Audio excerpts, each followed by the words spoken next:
서울 성북구 기름동. 반지하 방 하나에서 여자아이가 천천히 앉았다 일어섰다를 반복하고 있었습니다. 방 안의 좁은 거울 앞에서 배를 어루만지던 28살 여성. 그녀의 이름은 민지.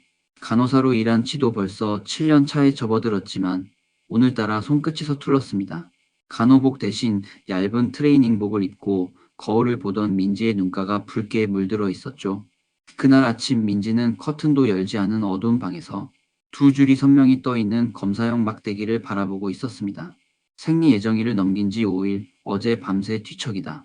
조용히 약국에 다녀온 그녀는 결국 그 결과를 받아들이기로 했습니다. 임신. 아무도 알지 못하는 생명의 시작이었죠.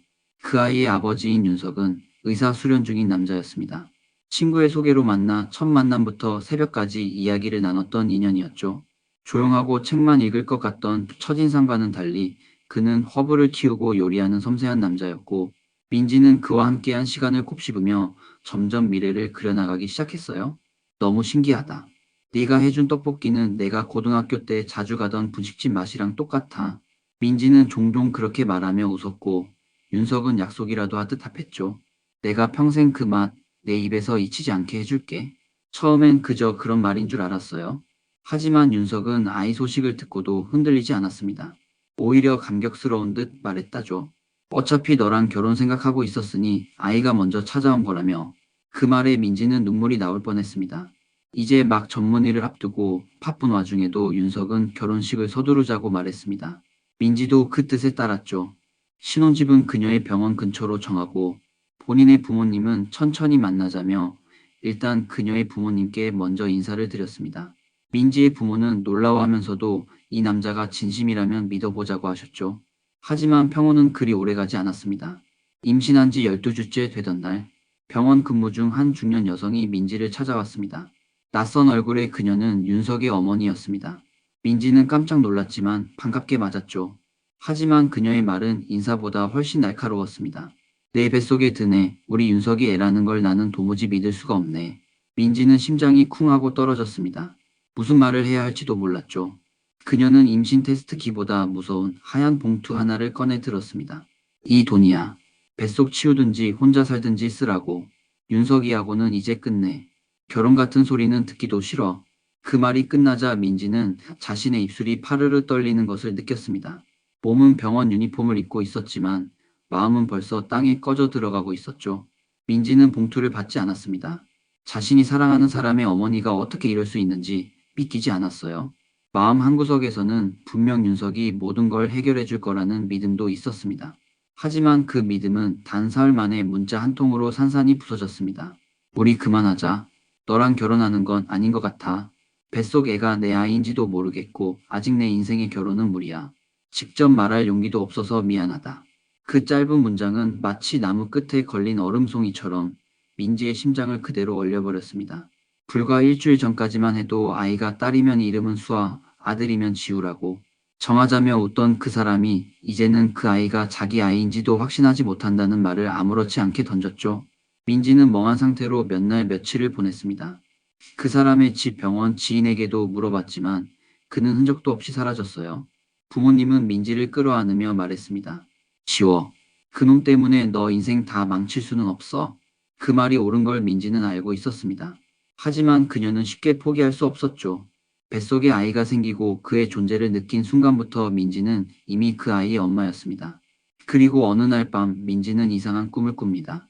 커다란 달이 밤하늘에서 뚝 떨어져 그녀의 품으로 안기는 꿈. 그것이 태몽인지 아닌지는 알 수 없지만 민지는 직감했죠. 이 아이는 나를 만나고 싶어 한다고. 그렇게 민지는 선택했습니다. 어떤 미래가 기다릴지 몰라도 그 아이를 낳기로. 그리고 몇 개월 뒤 무려 3.4kg의 건강한 사내 아이를 세상에 데려왔습니다. 이름은 김지우. 엄마의 성을 따랐고 엄마가 온몸으로 지켜낸 이름이었죠. 그렇게 민지와 지우 두 사람의 가족이 시작되었습니다. 이야기는 여기서부터 진짜 시작이었습니다.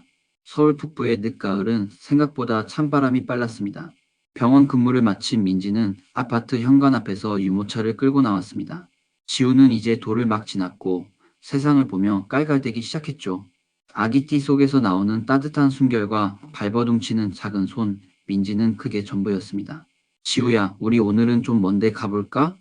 엄마가 좋아하는 빵집도 들러서 너 이유식도 하나 챙기자?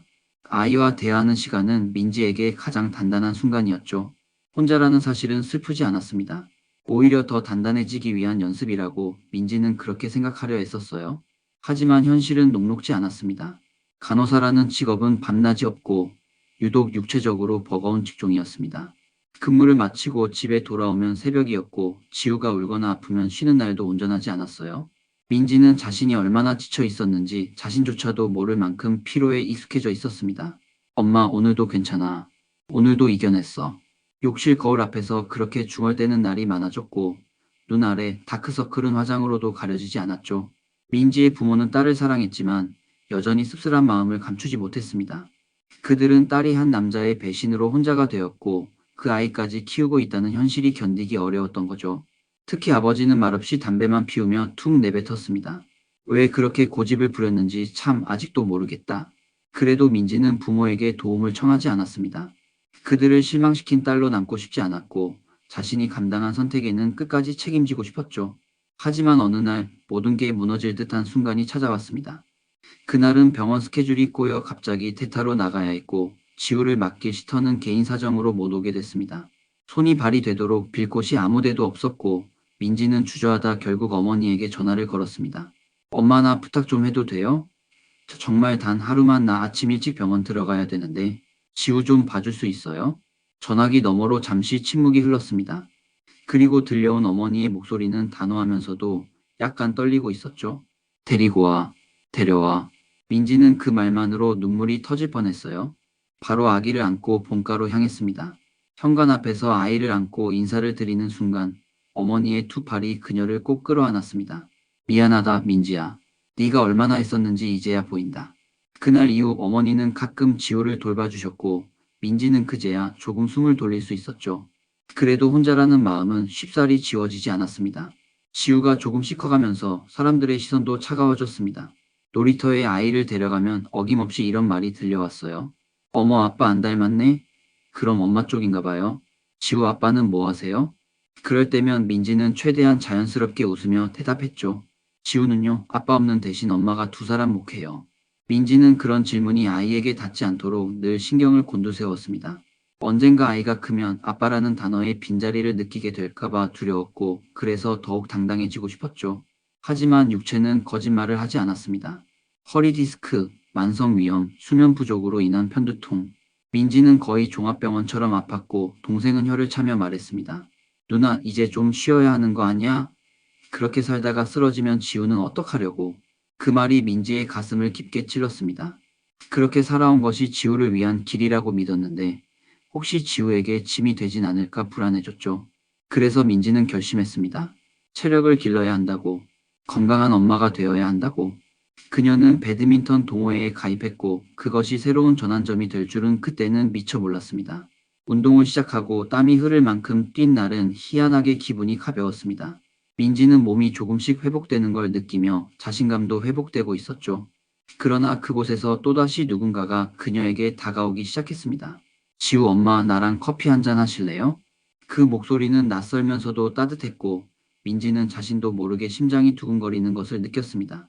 하지만 그 감정이 두려웠습니다. 다시 상처받을까봐, 다시 아이를 지키지 못할까봐. 민지는 조용히 입을 닫고 고개를 저었죠.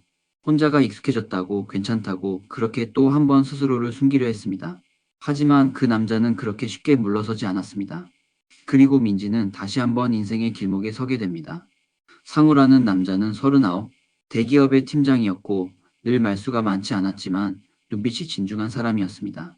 민지가 배드민턴 모임에서 숨을 헐떡이며 쉬는 사이 그는 묵묵히 수건을 건네주고 물병을 챙겨주는 사람이었죠. 괜찮아요? 무리하시면 안 돼요. 아이 혼자 키우는 거 하루도 쉬운 날 없잖아요. 처음엔 그 말이 거슬렸습니다. 무슨 말을 그렇게 쉽게 하나 싶었죠. 하지만 이상하게도 그 말이 민지의 마음을 툭 건드렸습니다. 마치 아무도 말해주지 않던 속마음을 누가 정확히 들여다본 것처럼. 시간이 흐르면서 상우는 민지의 일상에 천천히 스며들었습니다. 동호회가 끝난 뒤 늦은 저녁을 함께 먹는 일이 잦아졌고 지우가 열이 나 응급실에 갔을 때도 망설임 없이 달려와 병원 문 앞에서 민지를 기다렸습니다. 민지 씨, 이제 나도 좀 기대봐요. 너무 혼자서 다 감당하려고 하지 말고. 그 말이 나왔을 때 민지는 문득 오래전 자신이 울며 중얼대던 말을 떠올렸습니다. 누군가에게 기대고 싶다. 그토록 원하면서도 정작 누가 손 내밀면 밀어내던 건 자신이었습니다. 그래서 결국 민지는 조금씩 마음을 열었습니다. 지우에게도 상우는 점점 익숙한 얼굴이 되었고 어린아이다운 본능으로 따뜻한 어른을 향해 마음을 내주기 시작했죠. 그리고 어느 날 지우는 상우를 향해 말했다죠. 아빠 안아줘. 순간 민지의 심장은 멈춘 듯 했습니다. 고개를 들어 상우를 보니 그는 아무 말 없이 아이를 품에 안았습니다. 그리고는 이렇게 말했어요. 그래, 우리 지우. 아빠가 안아줄게. 그 장면을 보던 민지는 눈물이 나올 뻔했습니다. 두려움, 경계, 기대, 고마움 모든 감정이 뒤섞여서 가슴 깊은 곳에서 벅차올랐죠. 그렇게 세 사람은 조심스레 가족처럼 함께 움직이기 시작했습니다. 그리고 상우는 결국 프로포즈를 했습니다. 장소는 특별하지 않았습니다. 지우가 유치원에서 받은 미술상을 집안 벽에 붙여주던 평범한 밤이었죠. 민지 씨, 나랑 같이 살자. 나 지우 아빠 되고 싶어. 그 말은 누구보다도 단단했고 따뜻했으며 민지의 마음속에 꽁꽁 얼어있던 마지막 조각까지 녹여냈습니다. 결국 그녀는 고개를 끄덕였습니다. 이번엔 지난번처럼 허둥지둥 결정하지 않겠다고 다짐하면서도 이번만큼은 정말 운명이라 믿고 싶었죠. 민지의 부모님도 기뻐했습니다. 그 사람은 지난번이랑은 달라 보인다고. 지우도 잘 따르니 다행이다라며 가족 전체가 한숨 돌린 듯한 분위기였습니다. 예비 시부모도 민지를 극진히 환영했죠. 이 모든 것이 민지를 안도하게 만들었습니다. 결혼 준비는 빠르게 진행됐고 상우는 자신이 혼자 예식장과 신혼집을 알아보겠다며 민지를 쉬게 했습니다. 민지 씨, 이제 내가 앞장설게요. 당신은 좀 기대요. 그 말을 들은 민지는 처음으로 내가 보호받고 있구나라는 감정을 느꼈죠. 이 남자는 전 남자와 다르다고 믿고 싶었고 믿었습니다. 하지만 결혼식을 한 주 앞둔 어느 날, 민지는 병원에서 야간 근무를 마치고 귀가하던 중 휴대폰에 저장된 메모 하나를 우연히 보게 됩니다. 오래전 상우가 처음 자신의 명함을 줬을 때 메모해둔 회사명과 직책. 그런데 병원 의약품 납품 관련 업체에서 그 회사 이름을 들은 적이 있었고 그 업체 담당자는 말했습니다. 그쪽은 2년 전에 구조 조정 나고 지금은 폐업 수준이던데요. 민지는 이상했습니다. 명함엔 그 회사 로고와 함께 팀장 직함이 또렷했는데 2년 전이면 자신을 처음 만났을 무렵부터 말이 안 맞는 거였죠. 이상한 기분이 들었지만 일단은 별일 아닐 거라며 스스로를 안심시켰습니다. 하지만 의심은 마음 한구석에 고개를 들기 시작했죠. 며칠 후 지우의 유치원에서 주최한 가족 운동회에 상우가 함께 왔을 때 일이 벌어졌습니다. 다른 아이의 부모 중 누군가가 상우를 보고 혼잣말처럼 말했습니다. 저 사람 전에 내 친구 돈 떼먹고 잠적한 그 인간이랑 닮았네. 민지는 흠칫 놀랐습니다. 눈을 피하려고 했지만 이미 귀에 들어와 버린 말. 마음속 불안은 점점 구체적인 의심으로 바뀌어갔고 결국 민지는 상우의 이름으로 사람 검색을 하기 시작했습니다. 그리고 그녀는 그곳에서 충격적인 정보를 마주하게 됩니다. 이상우. 과거 부동산 사기 혐의로 고소당함. 재판 중 피소인으로 불구속 상태. 민지는 숨을 들이켰습니다.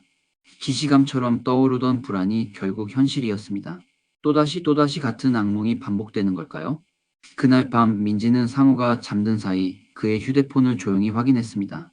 지문 인식으로 풀 수 없었지만 지우 사진을 비밀번호로 설정해 두었던 것이 떠올라 시도했고 화면이 열렸습니다. 문자 통화 기록 메신저. 그 안엔 또 다른 여성의 이름들이 있었습니다. 그녀가 단 하나도 모르는 이름들. 하나만 더 믿어보자던 다짐은 산산이 부서졌고 민지는 다시 어두운 밤속에 홀로 섰습니다.